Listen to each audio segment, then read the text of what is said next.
Earl Ciel Phantomhive, a 12-year-old boy with the weight of an empire on his shoulders. A noble heir who commands demons, outsmarts nobles, exacts vengeance with chilling precision and rules London's underworld with an iron fist. But beneath that cold, calculating demeanor lies a shattered soul. Is he a tragic prodigy shaped by trauma, or a ruthless mastermind who'll sacrifice anything for revenge? Today, we're dissecting Ciel's psyche, his trauma, his genius, and the moral ambiguity that makes him one of anime's most compelling antiheroes.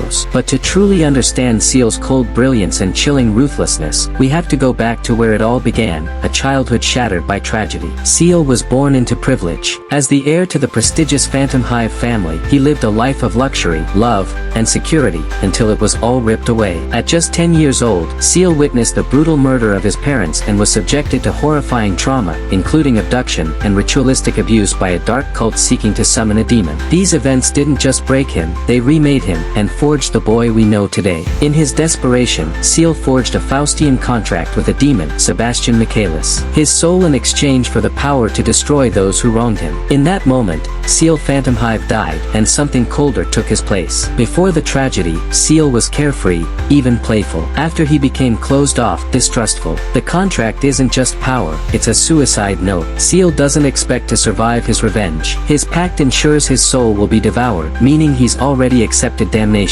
This isn't just strategy, it's the ultimate self-sabotage of a child who believes he died with his parents. Ciel's trauma froze his emotional development. He clings to childish things, sweets, toys, while wielding adult ruthlessness. His entire identity becomes survival and retaliation. Here lies the core of the broken prodigy argument. Ciel is not driven by ambition, greed, or hunger for power. He's driven by pain, by a need for revenge so intense it consumes his entire identity. But pain alone didn't shape the cunning mastermind we see today. Ciel's trauma may have forged a survivor, but his intellect, his strategy, turned him into a force even his enemies fear. Ciel doesn't act like a victim. He acts like a king. He flawlessly navigates the aristocracy, commands respect from adults twice his age, and orchestrates deadly plots with chilling precision. Despite his age, Ciel possesses a brilliant mind, calculating, analytical, and cold under pressure. As the Queen's watchdog, he navigates the seedy underbelly of Victorian London, rooting out threats to the crown. He commands loyalty from his servants, Mayrin,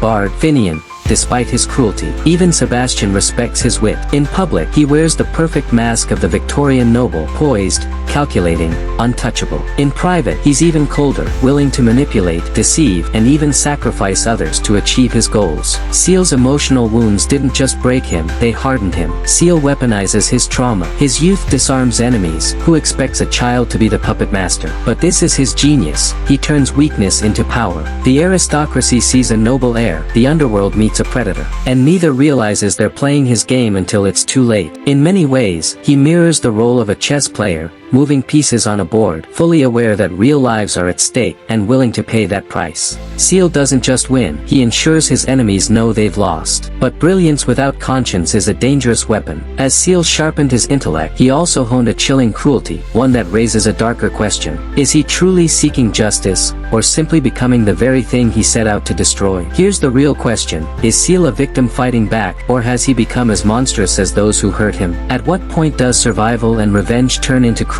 Throughout the series, we see moments where Ciel's decisions border on monstrous. Ordering Sebastian to let enemies suffer prolonged deaths, sacrificing innocent bystanders if it furthers his goals, emotionally manipulating allies without remorse. Ciel Phantomhive operates on a ruthless calculus. If an action protects his revenge or secures the Queen's order, it's justified, no matter the cost. His revenge is understandable, but does it justify his actions? He wears the mask of a noble lord, but beneath it lurks a darkness born not from evil, but from necessity. And yet, even monsters have cracks. Beneath Ciel's ruthless exterior, fleeting glimpses of the child he once was still shine through. His deep care for his servants, his genuine affection for Elizabeth Midford, even if he struggles to show it, and his rare moments of vulnerability, particularly during nightmares or when facing personal memories. He scolds Sebastian for letting Tanaka overwork himself. He risks his plan to save Lizzie in the Campania arc. These aren't just cracks, they're proof that the real Ciel still exists, buried under layers of ice. But each time he shows mercy, he doubles down on cruelty, as if punishing himself for the weakness of compassion. The tragedy of Ciel Phantomhive is that he still longs for love, security, and peace, yet every choice he makes takes him further from that dream. It's this contradiction, this push and pull between innocence and ruthlessness, that defines Ciel Phantomhive. And when we take a step back, we see he's not just a character driven by revenge, but a mirror reflecting what trauma can truly do to a soul. Ciel is the product of unimaginable trauma and an extraordinary intellect. His brilliance is fueled by his pain, and his cruelty is a survival mechanism sharpened into an art. He manipulates, he deceives, he destroys, and yet, it's all in service of a heart that never truly healed. Ciel Phantomhive is neither purely a victim nor a villain. He's both. A boy who lost everything, and a lord who will burn the world to reclaim it. He became an architect of destruction, because it was the only way he knew to survive. Whether you pity him or fear him, one thing's certain, his story is a masterpiece of tragedy and cunning. Ciel's story forces us to confront uncomfortable truths about survival, power,